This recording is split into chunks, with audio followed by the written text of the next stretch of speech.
Welcome to the Rational Egoist. I'm your host, Michael Liebowitz, and a little over a week ago was the 250th anniversary of Patrick Henry's famous "Give me liberty or give me death" speech, and I read a very interesting article about it. I reached out to the article's author, and he was kind enough to agree to come on the show. He's an economist, historian, president emeritus of Foundation for Economic Education, author of 2,000 plus articles, 7 books, and 6 ebooks. Lawrence W. Reed, welcome to the show. Hey, thank you, Michael. I appreciate your having me. So who was Patrick Henry? I mean, everybody knows basically, well, he's the guy that gave the speech, but who was he? He was a remarkable American patriot, homespun and homegrown, you might say. He came not from a wealthy family. He didn't have a rich inheritance. He was born into a farm family in Virginia.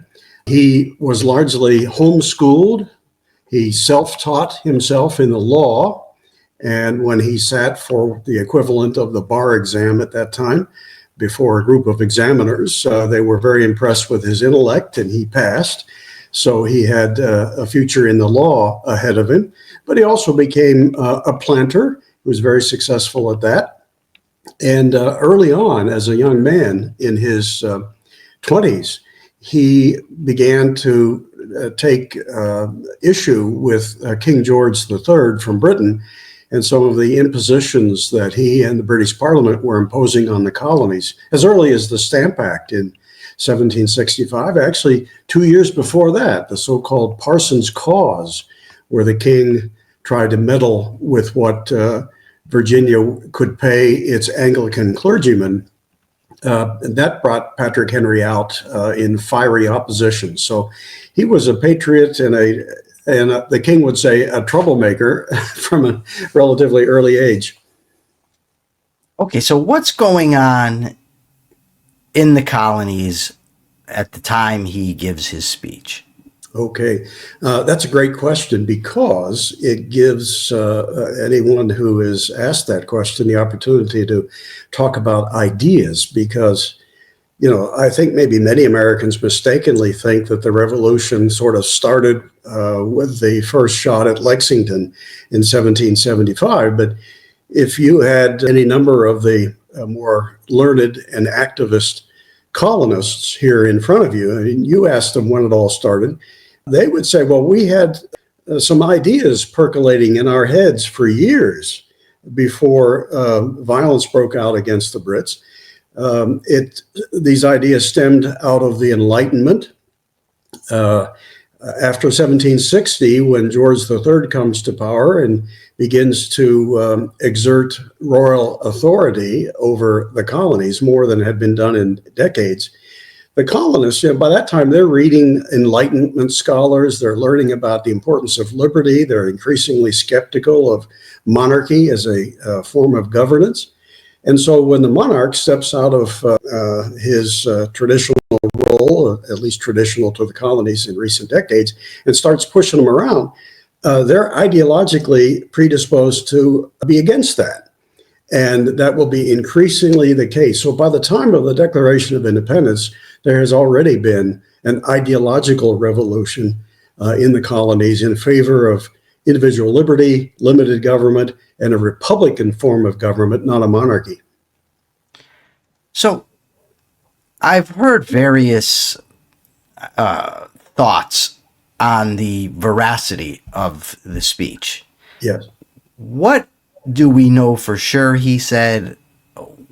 What might he not have said? And how do we know it? Yeah. Unfortunately, we didn't have cameras or recording machines to get it word for word. We do know a great deal about how people who were present reacted to it and what they said about it. And for quite some time after the speech, people were talking about it, how pivotal it was, how incredible the delivery was, how the audience for a few moments, maybe a couple minutes in some cases, some reports, stood in stunned silence when Henry was done. But it really doesn't appear in print until 1817, years after Patrick Henry died. And that's the result of a man named William Wirt, who wanted to encapsulate the importance of that occasion and what Henry said. So he did his homework. He visited with survivors who were present. He read what many people who heard the speech had written about it and pieced it together. So what we know is that the Wirt translation that appeared in 1817 is probably pretty close. I mean, Jefferson was there, Thomas Jefferson, and he had already served as president by 1817. He never spoke out and said, no, that's inaccurate, or, those who still had memories of it did not quarrel with Wirt's take on it. So we have to allow for the fact that it's not a verbatim transcript, but Wirt most likely did a pretty good job in expressing what Patrick Henry had said. And certainly the "give me liberty or give me death" line, that would be extraordinarily memorable. Everybody recalled that. So where did he give the speech? Was it at the First Continental Congress? No, it was at a convention of Virginia. There were many so-called conventions that the Virginia House of Burgesses authorized leading to the Declaration of Independence. These were delegates sent by the legislature to deal with important issues that were coming up. And the speech was actually given in St. John's Episcopal Church at one of these conventions, and that is in Richmond, Virginia. So you alluded earlier to how everybody fell silent. What was the immediate impact of the speech, not only on those there, but on the colonists in general? Well, word of it spread like wildfire. In a matter of weeks, it was reasonably well known from north to south. This was a time, of course, of great tension, and lots of people were still on the fence and not necessarily wanting to go the full measure and revolt against British authority. Different people came to that conclusion at different times. Henry was already there. But we do know that a most immediate effect, after the obvious impact on the audience who listened to it, the most immediate effect was that the measures that Henry had put before the convention that he gave his speech to defend, to argue in favor of, they did pass. Those measures involved getting Virginia positioned for conflict with Britain to, in effect, raise its own army. That was clearly an act of treason against London. And so some people in the convention didn't want to go that far. And Patrick Henry got up and gave this speech in which he said, look, now's the time. Don't wait. Don't expect that the king is rustling up all these troops and armaments because he wants to be a nice guy. He's aiming for us. Let's strike while we can. And well, as soon as he was done with the speech, the legislature did pass those measures, and Virginia was put in an official position of preparing its defense. Now, this wasn't just hot air he's blowing like, in today's Senate or House of Representatives. He was really risking being hanged by giving this speech, right? Absolutely. He could have been hanged on the spot if British troops had been present and so inclined. And he was certainly a targeted man thereafter. He became governor of Virginia, by the way, first of two times as governor, just a little over a year after he gave his speech. So I think it was the day after the Declaration of Independence, Patrick Henry became the governor of the newly declared state of Virginia and would serve another term in later years. So he was a targeted man for a long time. The British knew way back as far as at least 1763 that this guy was a troublemaker for them, and they would have hanged him if they could. Now, you mentioned how there were these ideas sort of swarming at the time, the ideas of the Enlightenment, of John Locke, of Thomas Jefferson's summary view of the rights of British America. It was alive with ideas. And it's sort of encapsulated in that one line from Henry, give me liberty or give me death. Yeah. What do you think the lasting impact on our national consciousness has been from that speech? Because it seems to me like the ideas of the Enlightenment, the ideas of the founding of the country are very much out of favor today. People pay lip service to them, Yeah. make America great again, but they don't really seem to grasp what the founding was really about. Yeah, unfortunately, I'm hopeful that with the 250th anniversary next year of the Declaration, that maybe there'll be a lot of good work done to remind people of what those ideals are. We at FEE are certainly working on that now. I've been writing about it already, and there's a group I'm a part of called the Free Society Coalition that is aiming to educate people about those founding principles and get them talking about them again and why they were so important. You know that there aren't many revolutions in world history that were fostered by anything like the ideas that created the American Revolution. Most revolutions are historically one group of thugs overthrowing another one and then putting themselves in power and until people get fed up with them and then they're overthrown.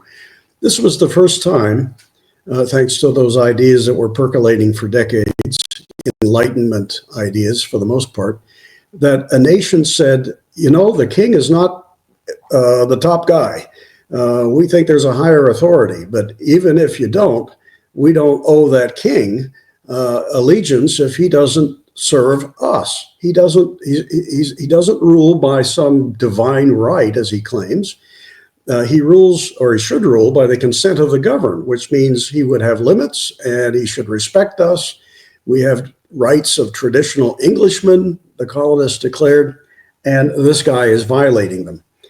So to the colonists, many of them didn't see what they were doing as a revolution. They thought it was a kind of counter-revolution. They looked at it and said, hey, for decades, the king and the parliament kind of left us alone, and we thought we had the same rights that Englishmen in England had. But this king and his parliament has shown us that that's not the case. They're doing things to us, like taxing us without representation. They're doing things to us that they wouldn't do to traditional Englishmen back in England. So they thought, we are the counter-revolutionaries. They're the ones that kind of revolted against things as they had evolved in the long road of British liberty. After the Revolutionary War and the period of the Articles of Confederation, the colonists, or now they're independent states, they decide to get together for a constitutional convention. I don't know if it's apocryphal or not, but the story comes down to us that Henry says, "I smell a rat," when they're doing this.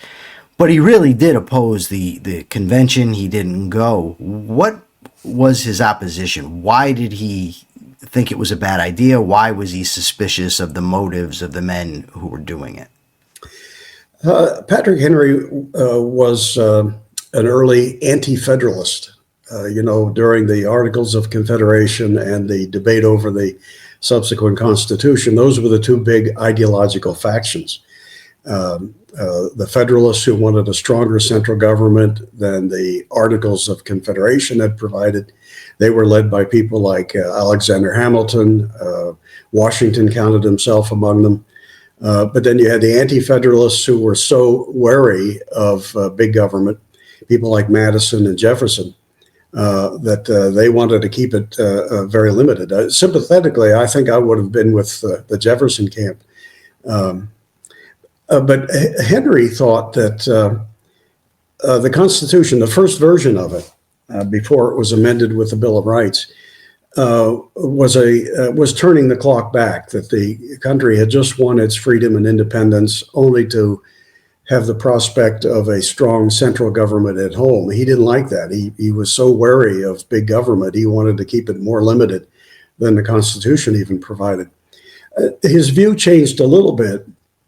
I don't know if it ever came around entirely to endorsing it, but he was less against it when the Bill of Rights were added. because they greatly mollified his concerns. And that was true of a lot of people. Sometimes we call Mercy Otis Warren, a Massachusetts patriot, the conscience of the revolution. She was an incredible woman. She too opposed the first version of the Constitution, and she did come around later, but only when the Bill of Rights was added. So I think there were a number of people who said, "Okay, if you add them, maybe we have enough protections, and we'll give it a try." I think the first time I ever heard of Mercy Otis Warren was in your book, Real Heroes. Oh, it's been a while since I read it, but I think she was featured, right? She was in yes, there. she Was one of the heroes. Yeah. Her brother was quite the rebel rouser too. Yes, he was. Rabble rouser. I mean, yeah. The whole family. They were a great patriotic family, and Mercy Otis Warren actually hosted the early meetings of the Sons of Liberty in her home, in violation of British rule, and she wrote plays, sometimes anonymously, so she wouldn't get arrested. But her plays brought attention to British tyranny, and a lot of people were riled up by what she wrote. She wrote the first thorough history of this period that led to the Declaration in American history. She wrote a history from the period from 1760 to the Declaration of Independence. It was so well received that when Thomas Jefferson became president, he actually assigned that book, with Mercy Otis Warren still living. He assigned her book to every member of his cabinet. Nice. So put yourself in Patrick Henry's shoes at the time he gives this speech, and imagine he can see what the country has become.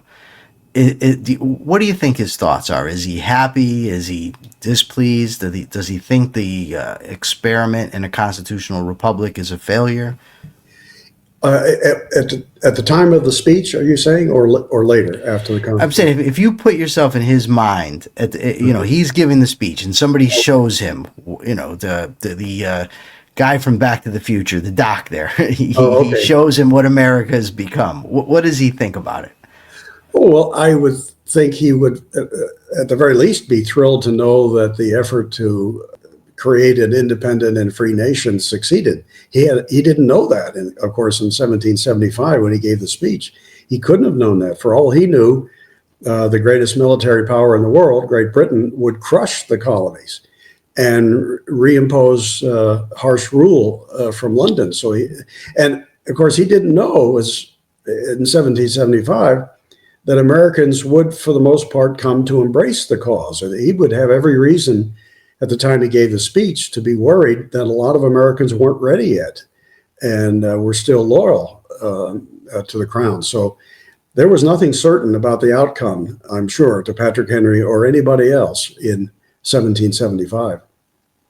In reading the Anti-Federalists in their writings, it seems like a lot of what they feared from the Constitution actually came to pass. I mean, if you look at, for instance, they did get the Bill of Rights, and then through Hamilton's opposition to the Bill of Rights, where he says, well, once you start listing rights, then people are going to assume they don't exist. So they put the Ninth Amendment in, but the Ninth Amendment now is basically dead. You don't see it cited very often. So it seems that the Anti-Federalists were prescient. And their fear of the necessary and proper clause, the Commerce Clause, they rightly saw these as avenues by which the big government crowd could really make inroads against liberty. Do you think that's accurate? I mean, I tend to sympathize with the Anti-Federalists. Yeah. Although I love the American Constitution, I think it's a great document. It seems that the Anti-Federalists were largely correct. Do you think that's true? I think you're right on that. I would have been an anti-federalist at the time, and I think back to some of the objections and concerns they raised, and they, with time, now seem to have been well-founded.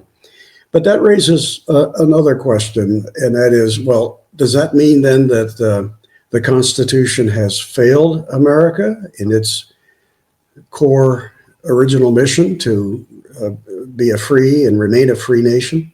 or did we fail the Constitution? On that question, I'm inclined to think the latter. And I would guess that a lot of even the anti-federalists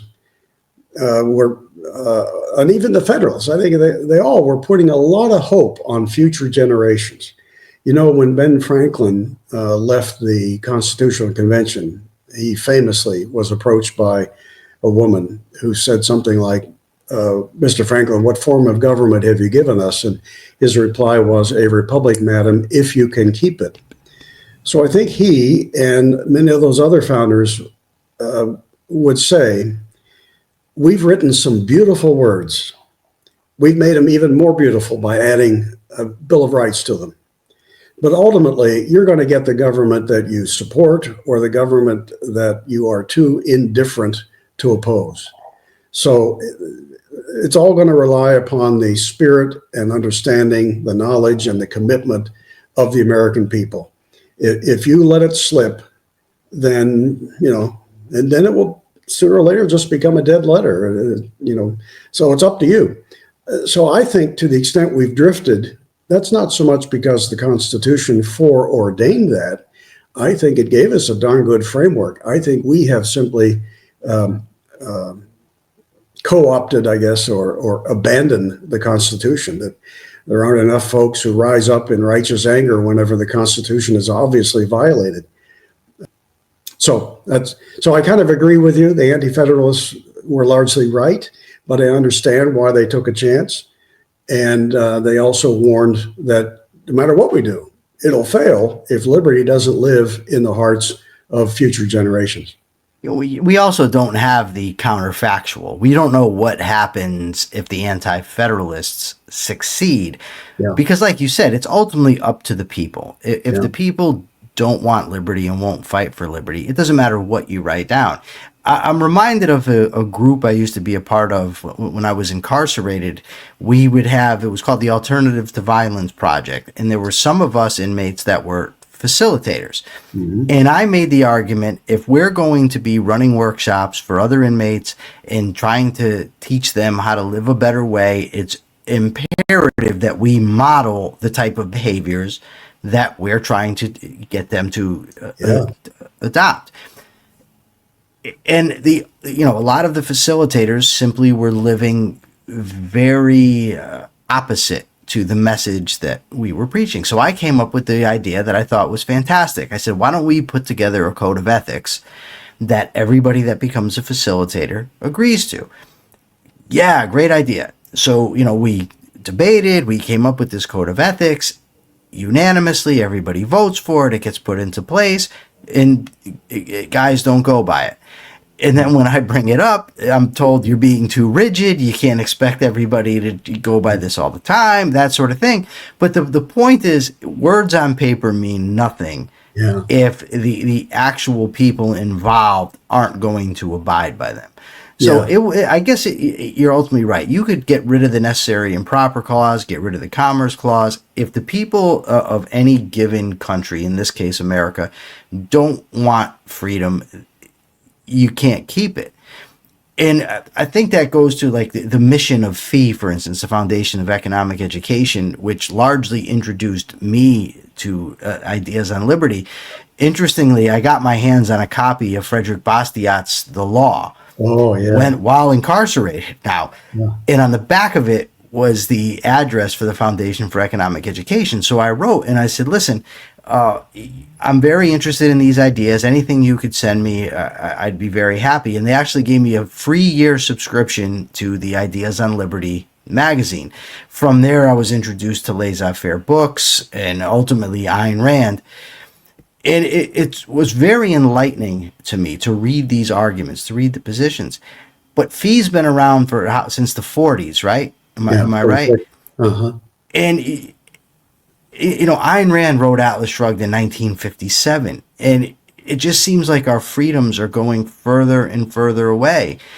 And I remember I had a brochure, and this guy said 10 reasons people aren't libertarians, and each one was people are stupid. People are stupid, and then he followed it up with on one of them I'll never forget. He said, "Look, the books that you have to read to learn. I mean, Human Actions, I think 890 pages, 885 pages, something like that. Man, Economy and States, 1,000 pages. Atlas Shrugs, 1,000 pages. This is a lot of reading, and people just aren't willing to do it. And I guess my question to you is, as somebody that's been a messenger for liberty for so long, what is the best way to do it? How can we actually persuade people to be free, to want to be free, that it's best for them? This is an ever-present challenge, Michael, and it's a challenge that I don't think the socialists have to worry about because, stupid or venal or short-sighted people who don't care about the life and the choices and the freedoms and the property of others, they'll automatically be socialists. That's sort of unfortunately, the default position for humanity. Without really in thinking about things deeply, you'll probably be a socialist because all that requires is that you want something at somebody else's expense and feel that it's okay to take it or hire somebody to do it for you. There's no brains in that. It's just self-interest without any respect or regard for the rights of others. But, for a society to be free, gosh, you really have to understand, you have to learn, you have to know, you have to engage in things like self-discipline. You have to hold back some of your baser motives so that you don't do harm to other people. That does take effort. But then, almost anything worthwhile is not going to be easily attained, right? It's a testimony to how valuable, how important, and how virtuous liberty is, that it isn't just cheap or automatic or guaranteed. You have to work for it. And if you don't, you're probably not worth it anyway. Now, more to your point, though, about how do you teach people? Since 1946 at FEE, we've been wrestling with this. We've tried lots of different approaches, some of which we still maintain because we know they are effective. Obviously, something clicked with you.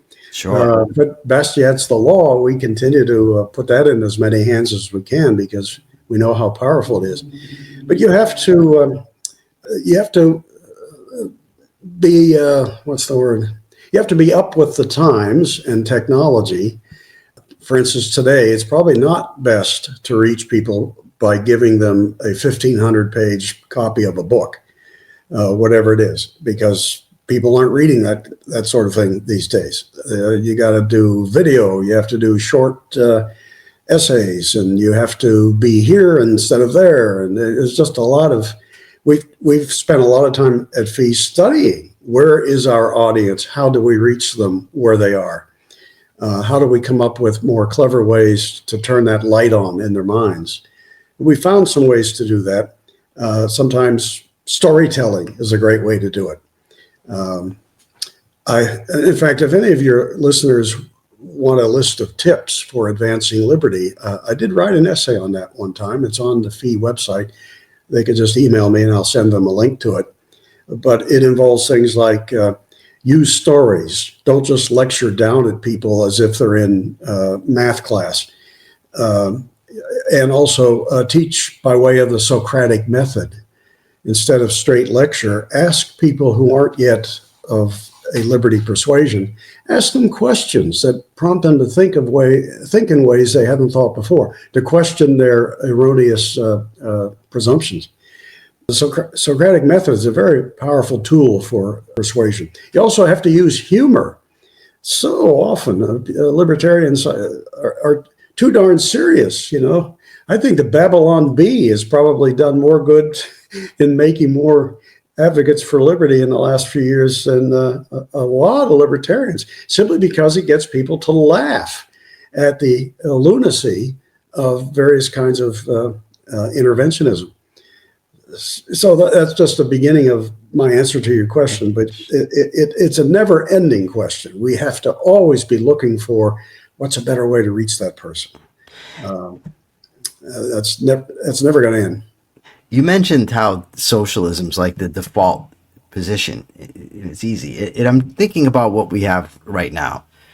we have a president. He comes out. He says all these countries are ripping us off, and the way to fix it are tariffs. They're putting tariffs on our goods. We're going to put tariffs on their goods.